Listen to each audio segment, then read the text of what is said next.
ভাই আমার জন্ম ঢাকায়, আমার বাপ মা 5টা ভাই বোন, আমাদের সবাই জন্ম ঢাকায়, আমাদের কর্মস্থানও ঢাকায়। এমনি দেশের বাড়ি খুলনা বিভাগ, আমরা কর্ম শিখছি ঢাকায়, বাবা ব্যবসাও করছে ঢাকায়।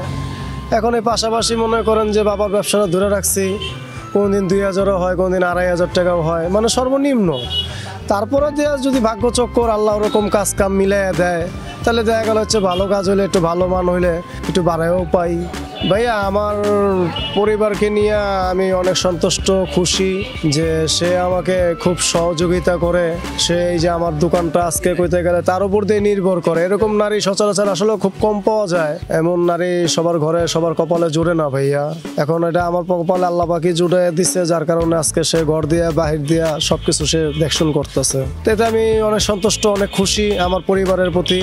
যদি আমার কাজ কামে চাপ পড়ে ভাইয়া, আমার তো বেকিং দেওয়ার মতো একটা লোক বলতে গেলে এটা মিস্ত্রি লাগে, কিন্তু আমার তো আর মিস্ত্রি নাই।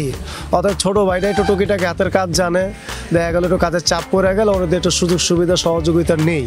কেন ভাইয়া একলা তার পায়রা উঠা যায় না। দেখা গেল 5টা কাজ হইলে 3টা টাইলে নিজে করা যায়, আর 2টা তো টেকিল দিতে হয়। টেকিল দেওয়ার জন্য তো একটা লোক দরকার। তো তখন ছোটো ভাইটাকে আনি, ছোটো ভাইটা একটু সহযোগিতা করে। যেমন যে এখন বর্তমান 2টা কাজ করতেছে, এরকম একটু সুযোগ সুবিধা দিলে আমি একটু আসান পাই। ভাইয়া আমার নাম পারভেজ, সবাই এখানে পারভেজ নামে, পারভেজ ভাই নামে পরিচিত। তারা আমাকে সবাই সম্মান করে পারভেজ ভাই নামেই পরিচিতভাবে পরিচয় করছে। এখানে আল্লাহর রহমতে এখন এক নামেই সবাই আমাকে চিনে, ডাক নামে। পারভেজ ভাইয়ের দোকান কোনটা, পারভেজ ভাইয়ের দোকান কোনটা, এর জন্য না পারতে অনেকে খুঁজা পায় না বিদায়। এই জন্য আমি একটা সাইনবোর্ড দিছি ছোট করে আমার নামের পাশাপাশি, যাতে তারা আমাকে পায়। কেন অনেকে বলতেছে ভাইয়া আপনাকে ফোন দিচ্ছি কিন্তু আপনার লোকেশনটা আমি পাচ্ছি না, দয়া করে আপনার লোকেশনটা একটু বলেন, আমরা আসতেছি।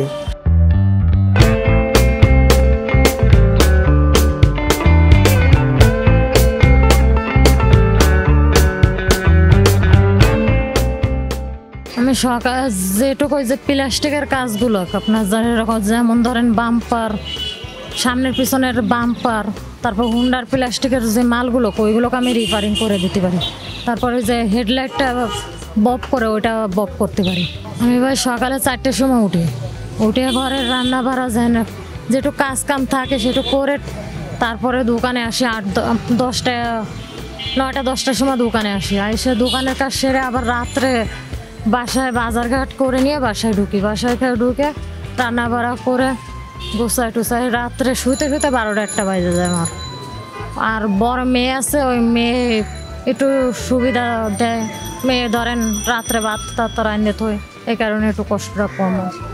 আমার শ্বশুর শাশুড়ি 2016-তে আমার দেশে চলে গেছে। যাওয়ার পরে আমার জামাই একা দোকানে কাজ করতে পারে না। এখন একটা লোক রাখতে গেলে সে আমাদের কাজ কামের অবস্থা ওরকম ভালো না। একটা লোক রাখে যে তারে 200-500 দিমও, সেই রকম আমাদের কোনো ই নাই। তাইতে আমি কই যে একটা লোক রাখার চাইতে আমি টুকটাক আপনার তোর সাথে করে দিই। যে টাকাটা একটা লোকের দেবেন ওই টাকাটা আমাদেরই থাকবো, এই কথা বলে তারপরে আমি দোকানে আসি। স্বামী এখনকার বাজারে একটা লোকের ইনকামে সংসার চলে না। আর আমাদের খরচা মেলা, আমার শাশুড়ি আছে, আমার ননদ দেওয়ার আছে, তাদের টুকটাক আমার দেখা লাগে। এই কারণে ওরে একা ইনকাম আমার সংসার চলবে না। এই কারণে আমি কই যে স্বামীর বাইরে কাজ করলেও যে কথা, স্বামীর সাথে করলে একই কথা। আমি ওই স্বামীর সাথেই করি, যে টাকাটা ইনকাম করি ওই টাকাটা আমার সংসারে কি আমার আত্মীয় স্বজনের পিছে ভাঙতে পারি।